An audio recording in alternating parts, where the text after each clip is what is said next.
안녕하세요. 오늘의 큐티노트입니다. 오늘 하루 어떻게 보내셨나요? 오늘은 여러분과 조금은 무겁지만 그래서 더 꼭 나눠야만 하는 이야기를 해보려고 합니다. 바로 이사야 56장과 57장의 말씀이에요. 혹시 최근에 이 말씀을 묵상해 보신 적 있으신가요? 사실 저는 오늘 이 말씀을 묵상하다가 정말 심장이 쿵하고 내려앉는 것 같았어요.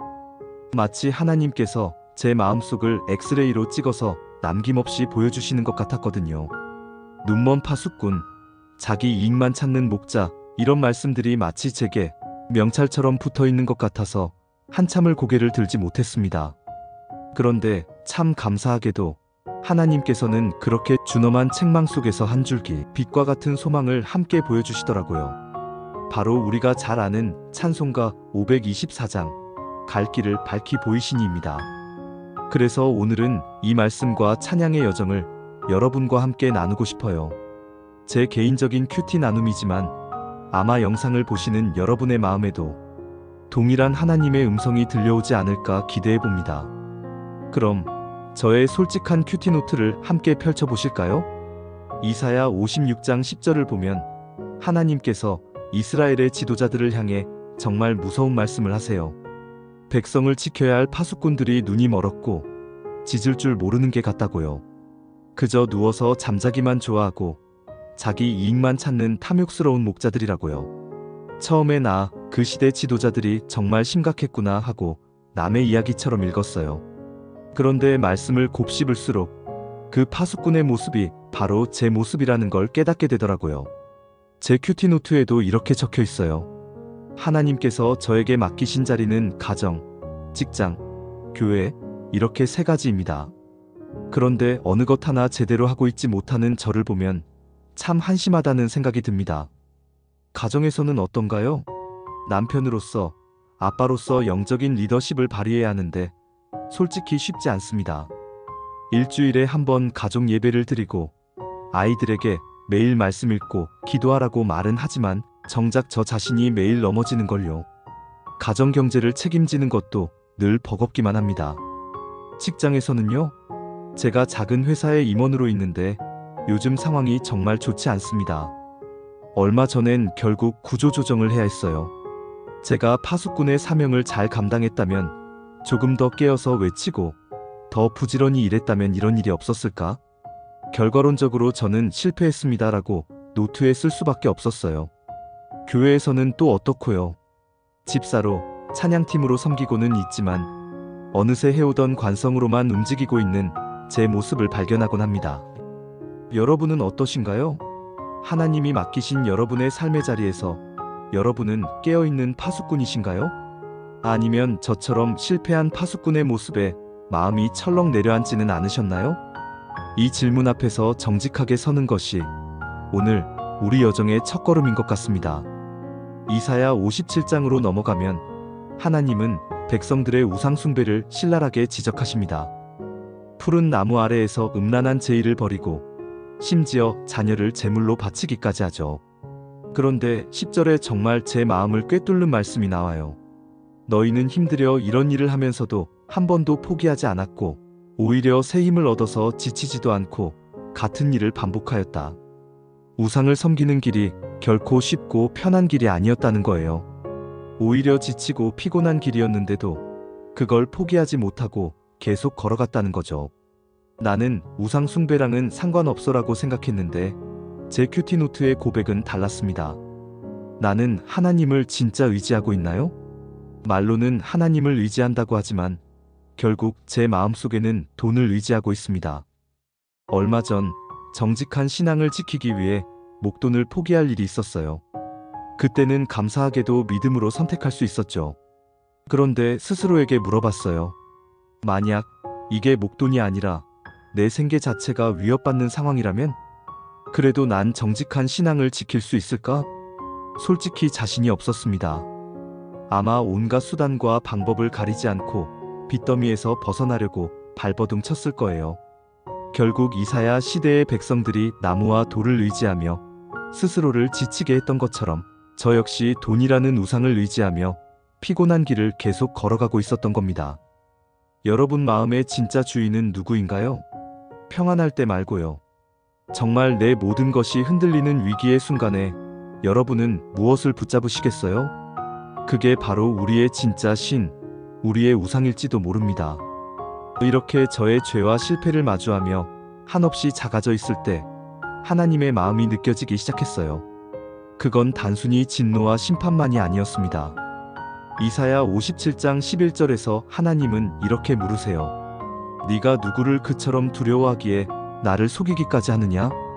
나를 잊고 생각조차 하지 않으면서. 이건 마치 사랑하는 사람에게 배신당한 연인의 슬픈 질문 같지 않나요? 어째서 저 헛된 것들은 그렇게 두려워하면서 정작 너를 사랑하는 나는 조금도 마음에 두지 않는 거니? 하고 탄식하시는 것 같아요.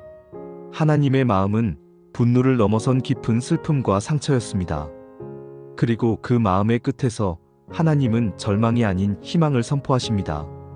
57장 13절 마지막 부분이에요. 그러나 나를 의지하는 사람은 이 땅을 차지하고 내 거룩한 산을 물려받게 될 것이다. 이 말씀이 제게 얼마나 큰 위로가 되었는지 모릅니다.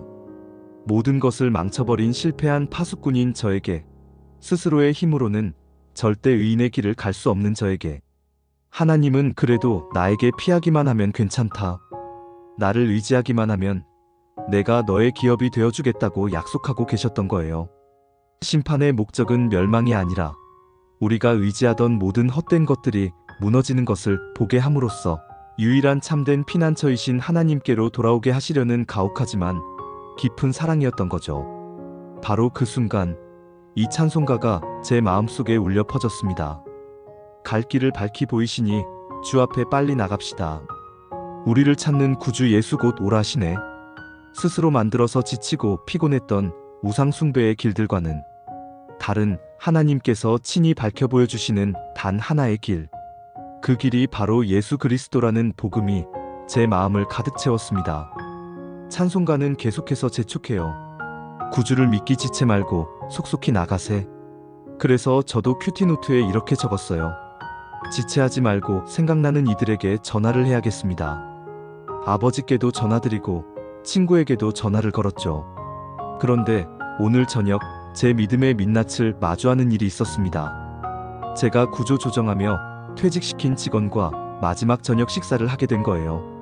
저는 너무 미안한데 오히려 그 친구가 저를 위로해 주더라고요. 심지어 밥값도 자기가 계산했어요. 그 친구는 크리스천도 아니었는데 말이죠. 집에 돌아오는 길에 힘이 쭉 빠졌습니다. 빛과 소금의 역할을 감당해야 할 크리스천이 비기독교인보다도 못한 모습을 보인 것 같아서 너무 부끄러웠어요. 의인의 길을 걷는다는 것, 주님이 보여주신 길로 나아간다는 것이 결코 쉽지 않다는 것을 다시 한번 깨달았습니다. 나의 결단이나 노력만으로는 어림도 없다는 것을요. 그래서 우리는 더욱더 그 길 자체이신 예수님을 붙들어야만 하는 것 같습니다. 이렇게 저의 실패와 연약함 앞에서 어찌할 바를 모를 때 한 사람의 이야기가 떠올랐습니다. 바로 찬송가 내 평생에 가는 길을 쓴 호레이쇼 스페포드의 이야기입니다. 그는 성공한 변호사였지만 시카고 대화제로 전 재산을 잃고 사랑하는 아들마저 병으로 잃었습니다. 그 후 아내와 네 딸을 유럽으로 먼저 보냈는데 그들이 탄 배가 침몰해 네 딸 모두를 잃게 되죠. 아내에게서 온 전보는 단 한 문장이었습니다. Saved alone. 상상할 수 없는 비극 속에서 그가 아내에게로 가는 배를 타고 딸들이 잠긴 바다 위를 지날 때 쓴 가사가 바로 이것입니다. 웬일인가 내 형제여, 마귀 핥히고 큰 시험 닥쳐와도 내 영혼 평안해. 그의 모든 세상적인 피난처가 무너져 내린 그 순간 그는 상황과 환경이 아닌 하나님 안에서 참된 평안을 고백한 것입니다. 왜냐하면 그의 피난처는 재산이나 자녀가 아니라 내 연약한 처지를 돌보사 자기 피를 흘리신 그리스도 자신이었기 때문입니다. 이것이 바로 이사야가 말한 하나님께 피하는 자의 모습이 아닐까요? 내가 잘나서, 내가 의로워서가 아니라 모든 것이 무너진 자리에서도 오직 주님만이 나의 피난처이심을 고백하는 믿음. 제가 실패한 파수꾼이라 할지라도, 제가 돈을 의지하는 연약한 자라 할지라도, 그래서 제 영혼은 평안합니다. 저의 소망은 제 자신에게 있지 않고 저를 위해 피 흘리시고 지금도 저를 찾고 계시는 구주 예수께 있기 때문입니다. 이제 함께 기도할까요? 하나님 아버지, 오늘 말씀을 통해 제 모습을 보니 참담하기 이를 데 없습니다. 말씀 앞에서 한없이 작아지는 저를 불쌍히 여겨주시옵소서. 가정에서, 직장에서, 교회에서 하나님이 맡기신 파수꾼의 자리를 제대로 지키지 못했음을 고백합니다. 주님을 의지한다 말하면서도 세상의 돈과 안정을 더 의지했던 저의 거짓된 마음을 회개합니다. 주님, 눈물이 앞을 가립니다. 제 힘으로는 아무것도 할 수 없고 더 이상 일어설 힘도 없습니다. 저에게는 희망이 없습니다. 그러나 주님, 주님만이 저의 유일한 희망이심을 고백합니다. 모든 것이 무너진 이 자리에서 주님께로 피합니다. 저의 실패와 연약함에도 불구하고 저를 위해 갈 길을 밝히 보여주시고 지금도 저를 찾아오시는 주님을 붙잡습니다. 주의 보혈로 저를 덮어주시고 그 구원의 기쁨을 다시 회복시켜 주셔서 어떤 상황 속에서도 내 영혼 평안해라고 고백하며 살아가는 주님의 자녀 되게 하여 주시옵소서. 우리를 구원하신 예수 그리스도의 이름으로 기도합니다. 아멘. 오늘 저의 길고 솔직한 나눔에 함께 해주셔서 정말 감사합니다. 오늘 말씀이 여러분에게도 깊은 위로와 도전이 되었기를 바랍니다. 우리는 연약하지만 우리를 찾으시는 주님은 강하십니다. 그 믿음으로 남은 하루도 그리고 앞으로의 모든 날들도 승리하시기를 축복합니다. 오늘 영상이 도움이 되셨다면 좋아요와 구독 부탁드리고요. 여러분의 묵상과 기도 제목도 댓글로 남겨주시면 저도 함께 기도하며 응원하겠습니다. 그럼 평안한 밤 되세요.